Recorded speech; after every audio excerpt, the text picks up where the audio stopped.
Hello students, now we are going to discuss the least count error. Student, before understanding the least count error, first you have to understand what is least count. Suppose you are taking any measuring instrument. For example, just take a scale that is inside your geometry box. If you see what is the minimum length your scale can measure with an accuracy, it means that which with 100% accuracy how much length your scale can measure. The answer would be the answer would be 1 mm, but if the length would be lesser than 1 mm, it fails there. It cannot measure the length lesser than 1 mm. Alright, so I believe you are understanding the least count of your scale here is 1 mm, because the minimum reading you can see on the scale is 1 mm. So least count of your particular device, your scale is 1 mm here. Now I believe now you can understand what is the meaning of least count error. Suppose instead of measuring 1 mm, your scale is measuring 1.5 mm, but the readings are shown that it is measuring 1 mm. So in that case your scale has least count error of 0.5 mm, because it should measure only 1 mm and its exact value must be 1 mm. So I believe you are understanding what is least count error. Okay, least count error means the error in the least count of any device. Okay, now come to the next topic, that is 2.6.1, which is absolute error, relative error and percentage error. Students, we will discuss only absolute error here because we have a shortage of time.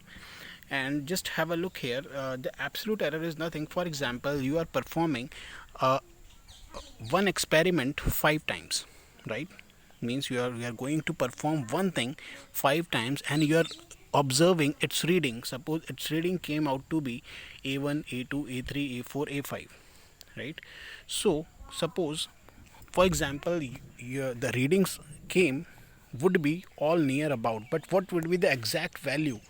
Means you have to understand what should be the exact value of that particular experiment that we are performing 5 times. The answer would be, if you take mean of those results, that would be the most accurate result of that experiment. So here you can see we have find the mean of those 5 experiments, right? And now the mean value would be more equals to the true value or ideal value that we wanted to achieve, right? So the mean value, I'm considering it as true value or ideal value. So if the value you obtained in the first experiment was A1, so how much A1 is deviating from A mean is the relative error in the first experiment. And here you can see how much result of experiment 2 is deviating from the ideal result, that is A mean. So that is your absolute error 2, that is here shown with del A2. So likewise we can say in the fifth experiment the relative error would be equals to A mean minus A5. So I hope you are understanding the ideal value that we wanted to achieve. We consider it as true value, and our device is showing a particular value that is called measured value. Okay, whenever you take the difference of true value and measured value, what you get is absolute error. For example, in any subject, ideally how much you should score, you should obtain ideally 100 marks, but you are obtaining, let's say, 90 marks out of it. So it means that how much error you have committed there? Answer is 10 marks error you have committed there. So your relative error is of 10 marks. So I believe students this all would be clear to you. Thank you so much, and I'm still alive.